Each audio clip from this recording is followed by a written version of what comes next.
graves consecuencias que viene dejando la pandemia, no solo en Uruguay, sino en el mundo, se encuentra lo que algunos llaman el aumento de la brecha educativa. Se manifestó en nuestro país que una de las fortalezas que tenía Uruguay era el Plan Ceibal y la conectividad que tiene el país y que alcanza a un porcentaje altísimo de la población. Pero más allá de los titulares, para conocer cómo viene trabajando el Plan Ceibal en momento de clases obligatorias pero virtuales, vamos a hablar con el magíster y docente universitario Leandro Folgar, que es presidente del Plan Ceibal. Leandro, buenas noches y gracias por estos minutos. Buenas noches y gracias por la invitación.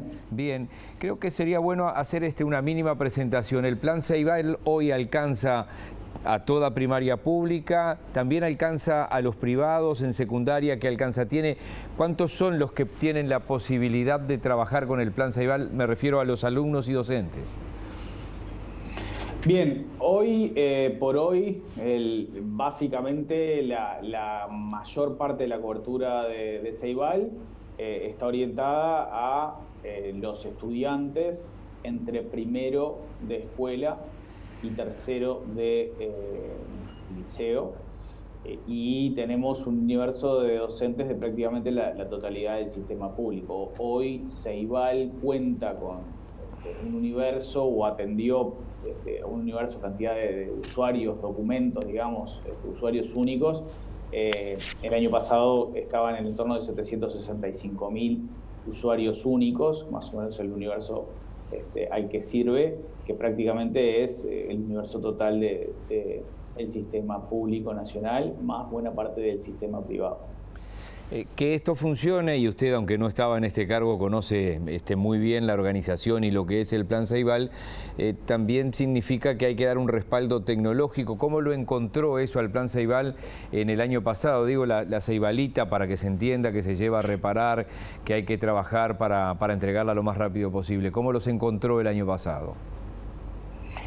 Bueno, el año pasado fue un escenario muy distinto de este año, en particular porque cuando se anuncia el cierre de centros educativos por motivo de la situación sanitaria, el cierre fue mucho más abrupto y implicaba que teníamos que poder entregar los dispositivos que todavía no habían comenzado a entregarse en aquel momento, con centros educativos cerrados, cuando el mecanismo fundamental a través de que se entregaban los dispositivos eran los centros educativos. Este año ya había comenzado el proceso de entrega de dispositivos, estábamos muy avanzados y con un programa de priorización muy concreto que habíamos definido ya por febrero, y al día de hoy estamos prácticamente en el total de entregas por primera vez, digamos, dispositivos que se entregan por primera vez, que son para aquellos estudiantes que no tienen ningún dispositivo, que son los estudiantes de primero de escuela. El resto de los estudiantes pasan en tercero de escuela por un recambio y en primero de liceo nuevamente por otro recambio de dispositivo, y ahí se cumplen los ciclos de recambio para el universo que atiende Ceibal. Eso en cuanto a lo que tiene que ver con dispositivos. Posteriormente, la infraestructura de conectividad también tuvo que fortalecerse, la conectividad en los centros educativos, por eso fue necesario también el retorno a la educación presencial cuanto antes en los centros rurales, porque para sostener la educación a distancia virtual, el tipo de conectividad que se necesitaba era muy distinto del tipo de conectividad que se utilizaba antes. Se necesitaba conectividad de alto desempeño, y para eso hubo que hacer una gran cantidad de mejoras de conexiones en centros educativos. En concreto, durante 2020, unas 320 mejoras a conexión de alta performance,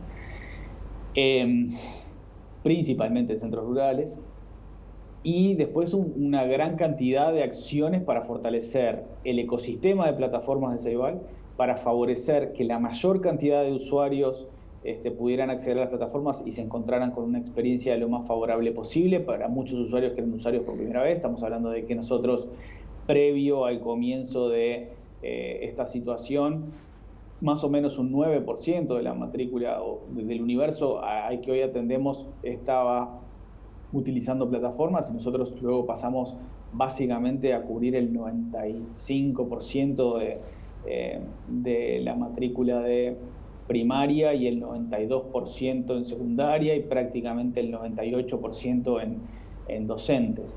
Entonces el crecimiento fue exponencial, muy acelerado, muy rápido, y lo que estamos viendo es que en estos días incluso sigue creciendo, o sea que todavía hay paño para brindar más servicio, y también significa que las medidas que tomamos para ir sacando obstáculos que se podían encontrar pueden haber surtido buen efecto. Escuchándolo, uno supone que los planes que se tenían para el quinquenio, muchos de ellos se han adelantado por la pandemia.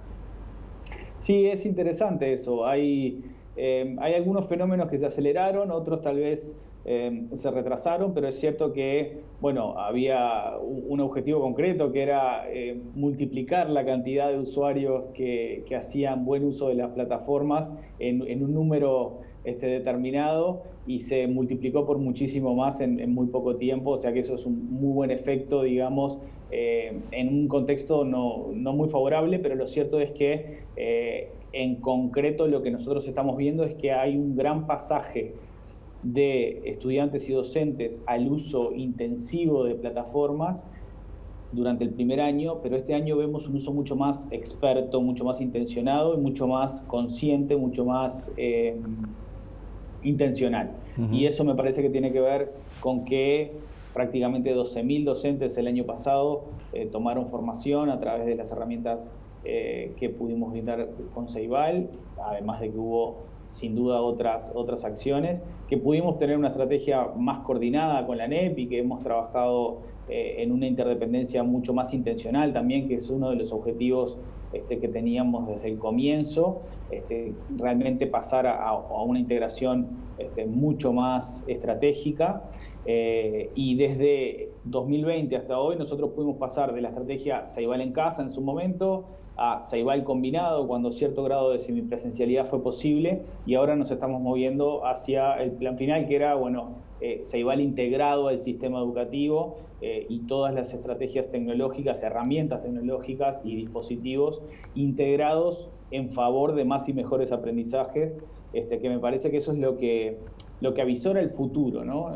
En concreto, ahora estamos sin duda tratando de sostener una situación compleja, y la priorización y la política fundamental está en no perder el vínculo, porque el contexto es muy desfavorable y porque lo que queremos es estar en una situación de contención cuanto antes para poder volver a la presencialidad, a la combinación de la presencialidad con la tecnología. Por ahora, la tecnología y la virtualidad es lo que nos permite mantener un poco y bajar la movilidad para contener la epidemia lo más posible y cuanto antes. Ayer trascendió que son unos 25.000 alumnos entre primaria y el primer ciclo de secundaria que no tienen conexión a Internet. ¿Esto es un trabajo que hacen ustedes? ¿Lo hace AGESIC? ¿Cómo se hace esto? Bien, ahí hay una disquisición que no es menor, que es una información que nosotros publicamos en diciembre del año pasado. Básicamente lo que nosotros monitoreamos es qué porcentaje de estudiantes no habían tenido actividad significativa en las plataformas de Ceibal. Y eso daba un 5% en primaria, un 8% en media, y a partir de ahí se hace esa inferencia de ese número en torno a los números de matrícula que hay por ahí. Nosotros nunca manejamos ese número exactamente, porque en definitiva lo que nosotros podemos ver es la actividad en las plataformas de Ceibal, que no necesariamente significa el nivel de conectividad a Internet que tienen los estudiantes en sus hogares, ni las familias en sus hogares. Que puede sonar a un tecnicismo, pero es No, vale la aclaración, porque pueden tener Internet y no estar conectándose. Exacto. Nosotros lo que sí percibimos es que hay un número de estudiantes que no tuvieron conexión a las plataformas, y puede ser por diversidad de motivos. Puede ser por falta de conectividad a Internet, por situación de falta de cantidad de dispositivos en ese hogar, puede ser por rotura de dispositivos, puede ser por otra situación familiar, de enfermedad o bueno, las complejidades que todos conocemos de la vida cotidiana en cada una de las familias. Por último, se sigue adelante con el plan de que a mitad de año se comience a incorporar al bachillerato en la entrega de las computadoras. Sí, esa es la intención. A partir de la ley de presupuesto del año pasado pudimos incrementar el mandato de Ceibal para poder brindar servicio también a bachillerato. Allí lo que nosotros armamos fue una estrategia de experiencias piloto que vamos a priorizar en medida de lo que nos indique la ANEP y en conjunto para ver, bueno, cuáles son los mejores formatos para empezar a atender a esta población, viendo incluso también cuál ha sido el comportamiento de los estudiantes de esas edades en las plataformas para lograr aprendizajes en este contexto. Entonces ahí sí tenemos ya a partir, si no estoy mal, de junio-julio, algunas máquinas ya designadas para eso y para comenzar algunos pilotos. Y bueno, después estamos a la espera de los embarques, que esperemos que no se atrasen en este contexto tan particular que afecta a todas las cadenas de suministro en el mundo. Es así, y si no, pregúntele a las casas de repuestos de automóviles. Leandro Folgar, muchísimas gracias, un gusto. Gracias a ustedes, hasta la próxima.